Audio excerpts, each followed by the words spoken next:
ঈমান ওকে বলা হয় যেই ব্যক্তি আল্লাহ এবং আল্লাহ রাসূলকে নিজের জানের চাইতে মহব্বত করে নেবে, ভালোবেসে নেবে, তারই নাম হচ্ছে ঈমান। জোরে বলেন সুবহানাল্লাহ। আমরা ঈমান কেমন নিয়ে এসেছি আর সাহাবায়ে কেরামরা কেমন ঈমান নিয়ে এসেছেন, চলেন আপনাদেরকে শোনাই।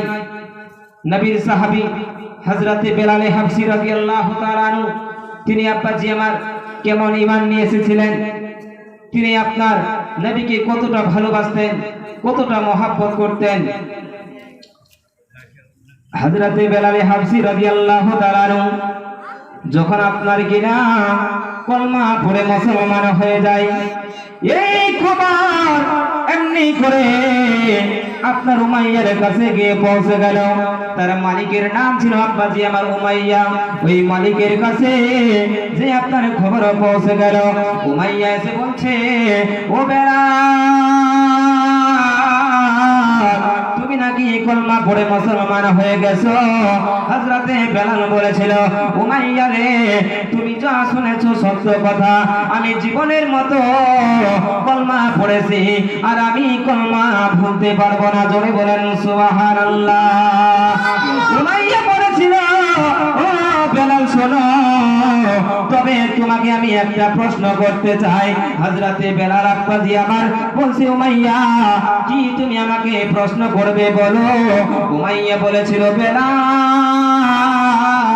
আচ্ছা বলো তো, তোমার আল্লাহর ক্ষমতা বেশি না আমি উমাইয়ার ক্ষমতা বেশি?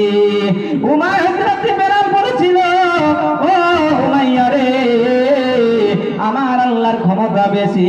এই কথা আব্বাজি আমার যখন আপনার বলেছে, উমাইয়া তখন বলতেছে, ও বেলাল, তোমার আল্লাহর যদি ক্ষমতা বেশি হয়ে থাকে, আমি উমাইয়া তোমাকে এখন চাবুকের বাড়ি দিয়ে মারবো, আর দেখবো তোমার আল্লাহ তোমাকে আমার হাত থেকে বাঁচায় কেমন করে। উমাইয়া নিষ্ঠুর পাষাণ হযরতে বেলালকে আব্বাজি আমার এমন আপনার চাবুকের বাড়ি দিতে শুরু করেছে, এমন চাবুকের বাড়ি দিতে শুরু করেছে আব্বাজি আমার। এই চাবুক দিয়ে বেলালকে শুধু মারে আর এমন জোরে জোরে আব্বাজি আমার বাড়ি দেয়, হযরতে বেলালের পিঠটাকে একেবারে আপনার ধাজরা করে দিয়েছে। জোরে বলেন আল্লাহু আকবার। বেলালকে আব্বাজি আমার এমন মার মারে, বেলালের পিঠটাকে ঝাঁঝরা করে দিয়েছে। হযরতে বেলালকে আব্বাজি আমার এত মার মারার পরও বেলালের মুখ থেকে আপনার কিনা বের হচ্ছে, লা ইলাহা ইল্লাল্লাহ মুহাম্মাদুর রাসূলুল্লাহ। জোরে বলেন সুবহানাল্লাহ। বেলালকে এত মার মারার পরও বেলাল আপনার কিনা কলমা ছাড়ে না। নিষ্ঠুর পাষাণ উমাইয়া আব্বাজি আমার কি করলো, ওই আপনার হযরতে বেলালকে মক্কার মরুভূমিতে ফেলে দিয়ে তার হাত পা গুলোকে রশি দিয়ে আব্বাজি আমার বেঁধে দিয়েছে, আর বিশাল বড় বড় পাথর হযরতে বেলালের বুকের উপরে চড়িয়ে দিয়েছে, আর বলছে, বেলাল তুমি এক আল্লাহকে অস্বীকার করো, এক আল্লাহকে ছেড়ে দাও, আমাদের দেবীদেরকে ডাকতে শুরু করে দাও। হযরতে বেলাল বলেছিল, ও উমাইয়া রে, একটা কথা আমাকে তুই বারবার বলিস না, আমি বেলাল জীবনের মতো কলমা পড়েছি, আমি বেলাল কলমা ভুলতে পারবো না। জোরে বলেন সুবহানাল্লাহ। এমন করে পড়ে পাথর বুকের উপরে দিয়েছে হযরতে বেলাল আপনার কিনা তবু আপনার কলমা ছাড়ে না, তবু বলছে আহাদ আহাদ বলে হযরতে বেলাল চিৎকার করে কান্না করে আর বলছে, এক আল্লাহ ছাড়া কোনো মাবুদ নাই। এইভাবে আপনার যখন জিকির করে উমাইয়া বুঝতে পারে এই বেলালকে আমি উমাইয়ার দ্বারা কলমা ভোলা যাবে না। তখন নিষ্ঠুর পাষাণ উমাইয়া আব্বাজি আমার মক্কা নগরীতে এলান করে দিল, হে মক্কাবাসী কে আছো, তোরা এই বেলালকে কলমা ভুলাইতে পারবে, যে এই বেলালকে কলমা ভুলাইতে পারবে, আমি তাকে 100 খানা উট তাকে প্রদান করব। এই খবর এমনি করে আপনার কিনা আবু জেহেলের কাছে গিয়ে পৌঁছে গেল। নিষ্ঠুর পাষাণ আবু জেহেল বলতেছে, উমাইয়া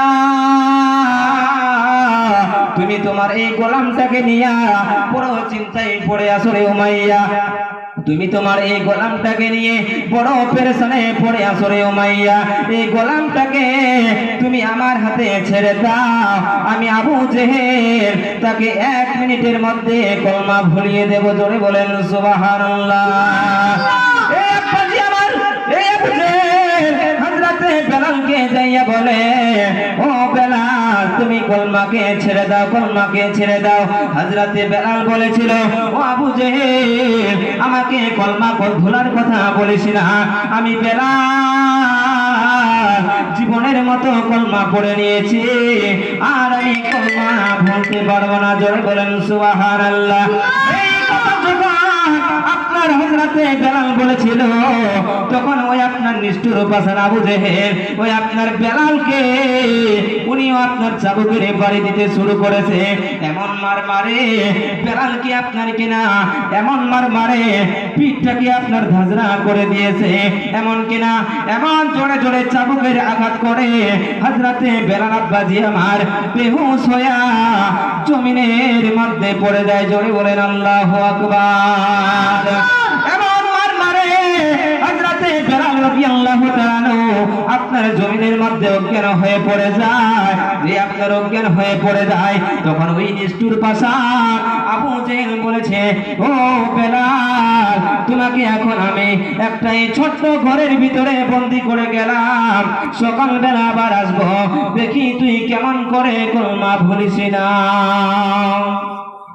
বেলালকে আব্বাজি আমার একটা ছোট্ট ঘরের ভিতরে বন্দি করে দিয়েছে, যেই ঘরের ভিতরে কোনো হাওয়া প্রবেশ করে না, কোনো বাতাস প্রবেশ করে না, এমন একটা ছোট্ট ঘরের ভিতরে হযরতে বেলালকে আব্বাজি আমার বন্দি করেছে। হযরতে বেলাল ওই ঘরের ভিতরে আব্বাজি আমার পড়ে আছে। যখন হযরতে বেলালের আব্বাজি আমার হোশ এসে যায়, আমার আল্লাহর কাছে আপনার কিনা কেঁদে কেঁদে মুনাজাত করতে লেগেছে, ও রব্বুল আলামিন আমাকে তুমি এতটুকু সবুর ধরার তৌফিক দান করে দাও। এ আবু জেহেল আর নিষ্ঠুর পাষাণ উমাইয়ার এদের মার খেয়ে আমি যেন কলমাটুকু ভুলে না যাই। জোরে বলেন সুবহানাল্লাহ। ও রব্বুল আলামিন এতটুকু সবুর ধরার তৌফিক দান করে দাও, আমি যেন আমার নবীর কলমাটাকে ভুলে না যাই, আমি যেন আমার নবীর নামটাকে ভুলে না যাই। হযরতে বেলাল আপনার কিনা এইভাবে আমার আল্লাহর কাছে কেঁদে কেঁদে দোয়া চাই। এমনি করে আব্বাজি আমার সকাল হয়ে গেল, আপনার নিষ্ঠুর পাষাণ আবু জেহেল এসে বলতেছে, ও বেলাল এবার তুমি কলমাকে ছেড়ে দাও, না হলে তোমাকে আমি আরো অনেক অনেক কষ্ট দিতে পারি। হযরতে বেলাল বলেছিল, ও আবু জেহেল বারবার একটা কথা আমাকে জিজ্ঞেস করেছে না, আমি বেলাল কলমা ভুলতে পারবো না। এই কথা আব্বাজি আমার যখন বলেছে, ওই আপনার আবু জেহেল আবার আপনার কিনা চাবুকের বাড়ি মারতে শুরু করেছে।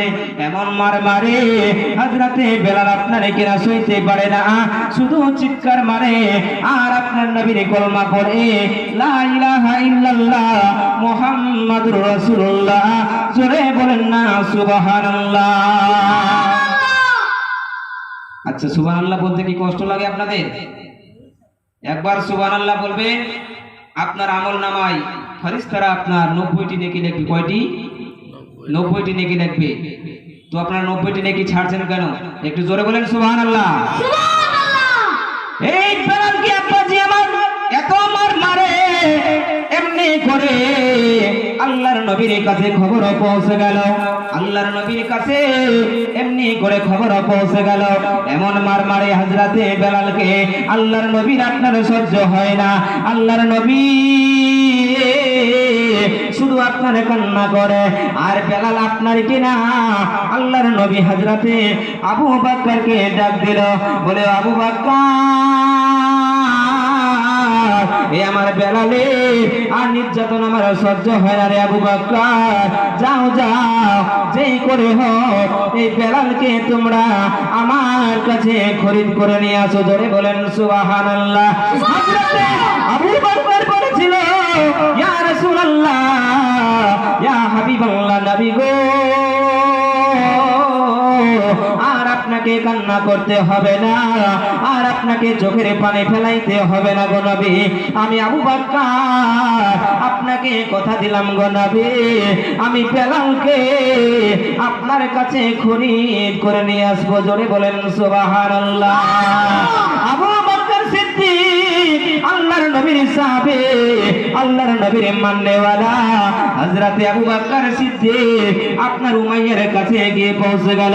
উমাইয়াকে গিয়ে বলতেছে, ও উমাইয়া, তুমি তোমার গোলামটাকে নিয়ে বড় চিন্তায় পড়ে আসো, বড় টেনশনে পড়ে আসো রে উমাইয়া। তুমি এই গোলামটাকে আমি আবু বকরের কাছে বিক্রি করে দাও, তার বিনিময়ে তোমাকে আমি 10 খানা আপনার গোলাম দান করব। আপনার উমাইয়া লোভে পড়ে গেল। এমন তো অবস্থায় লোভে পড়ে বলতেছে, ও আবু বকর, তুমি যদি আমাকে 10টা গোলাম দান করো, তাহলে একে আমি তোমার কাছে বিক্রি করে দেব। আবু বকর বলছে, ও উমাইয়া রে, আমি তোমাকে 10টা গোলাম দেব, এই কালো বেলালকে আমার কাছে তুই বিক্রি করে দে। আব্বাজি আমার উমাইয়া তখন লোভে পড়ে চিন্তা করে, আপনার কেনা একটা গোলামের বদলে যদি আমাকে আবু বকর 10টা গোলাম দেয়, তার চাইতে একে আমার বিক্রি করে দেওয়াটাই ভালো হবে। জোরে বলেন সুবহানাল্লাহ। আবু বকরের কাছে হযরতে বেলাল কি আব্বাজি আমারে বিক্রি করে দিল। আবু বকর সিদ্দিক রাদিয়াল্লাহু তাআলা আব্বাজি আমার ওই বেলালকে আল্লাহর নবীজির কাছে নিয়ে গেল। নিয়ে যাওয়ার পরে আল্লাহর নবী হযরতে বেলালকে দেখে আব্বাজি আমার কান্না করে, আর আপনার কিনা হযরতে বেলালকে আব্বাজি আমার জড়িয়ে ধরে আল্লাহর নবী শুধু চুমু খেতে লেগেছে। জোরে বলেন সুবহানাল্লাহ। আল্লাহর নবী বিশ্ব নবী হযরতে বেলালকে জড়িয়ে ধরে চুমু খেতে লেগেছে, আর বলছে, বেলাল, তুমি কি আমাকে এত ভালোবাসো রে বেলাল? হযরতে বেলাল বলেছিল, ইয়া রাসূলুল্লাহ, ইয়া হাবিবাল্লাহ, নবী গো, আমি আপনাকে আমার জীবনের চাইতে বেশি বেশি ভালোবাসি। জোরে বলেন সুবহানাল্লাহ। হযরতে বেলাল আল্লাহর নবীকে বলছে, ইয়া রাসূলুল্লাহ, ইয়া হাবিবাল্লাহ, নবীজি, আমি কি জান্নাতি হব না? আমি কি জান্নাতি হব না? আল্লাহর নবী বলেছিল, আমার সাহাবী বেলাল রে, তুমি যেন জান্নাতি হবে, তুমি জান্নাতি হবে। হযরতে বেলাল বলেছিল, ইয়া রাসূলুল্লাহ, ইয়া হাবিবাল্লাহ, নবী গো, আমি যে জান্নাতি হব, ইয়া রাসূলুল্লাহ, আমি কি আপনার সাহাবী হযরতে আবু বকরের চাইতে আগে জান্নাতে যাব? জোরে বলেন না সুবহানাল্লাহ। নবী আমার বলছে, বেলাল, তুমি আবু বকরের চাইতে আগে জান্নাতে যাবে। এমনি করে হযরতে বেলাল হাবশী রাদিয়াল্লাহু তাআলা আল্লাহর নবীকে জিজ্ঞেস করে, ইয়া রাসূলুল্লাহ, ইয়া হাবিবাল্লাহ, নবীজি, আমি কি আপনার সাহাবী হযরতে ওমরের চাইতে আগে জান্নাতে যাব? আল্লাহর নবী বলেছিল, আমার সাহাবী বেলাল রে, তুমি ওমরের চাইতে আগে জান্নাতে যাবে। এমনি করে আবার জিজ্ঞেস করে, ইয়া রাসূলুল্লাহ, ইয়া হাবিবাল্লাহ, নবী গো, আমি কি আপনার সাহাবী হযরতে উসমান গনির চাইতে আগে জান্নাতে যাব? আল্লাহর নবী বলেছিল, ও আমার সাহাবী, শোনো, তুমি উসমান গনির চাইতে আগে জান্নাতে যাবে। আল্লাহর নবীর সাহাবী হযরতে বেলাল আল্লাহর নবীকে জিজ্ঞেস করে, ইয়া রাসূলুল্লাহ, ইয়া হাবিবাল্লাহ, নবী গো, আমি কি আপনার সাহাবী হযরতে আলী চাইতে আগে জান্নাতে যাব? আল্লাহর নবী বলেছিল, ও আমার সাহাবী বেলাল শোনো শোনো, তুমি আবু বকরের চাইতে আগে জান্নাতে যাবে, তুমি উমরের চাইতে আগে জান্নাতে যাবে, তুমি উসমান গনির চাইতে আগে জান্নাতে যাবে, তুমি আলীর চাইতে আগে জান্নাতে যাবে। এমনি করে আব্বাজি আমার হযরত বেলাল বলছে, ইয়া রাসূলুল্লাহ, ইয়া হাবিবাল্লাহ, নবীজি আমি কি আপনার চাইতে আগে জান্নাতে যাব? জোরে বলেন সুবহানাল্লাহ। ইয়া রাসূলুল্লাহ, আমি কি আপনার চাইতে আগে জান্নাতে যাব? আল্লাহর নবী বলেছিল, আমার সাহাবী তুমি জান্নাতে যাবে তবে ঠিক আছে রে বেলাল, তুমি জান্নাতে যাবে তবে ঠিক আছে, আমি নবী যে উটের উপরে চড়ে জান্নাতে যাব রে বেলাল, আমি নবী হইয়া উটের উপরে চড়ে আগে আগে জান্নাতে যাব, আর তুমি আমার গোলাম হইয়া আমার লাগাম ধরে জান্নাতে যাবে। জোরে বলেন সুবহানাল্লাহ। এই বেলালে হাজী রাদিয়াল্লাহু তাআলা আল্লাহর নবীর সাহাবী হযরত বেলাল নবীকে কেমন ভালোবাসতেন আব্বাজি আমার, কেমন মহব্বত করতেন, নিজের জানকে আপনার দিতে চায় কিন্তু আল্লাহর নবীর কলমাকে ছাড়তে চাই না। এরই নাম হচ্ছে ভালোবাসা, এরই নাম হচ্ছে 100% লাভ, এরই নাম হচ্ছে ইত্তেবায়ে রাসূল।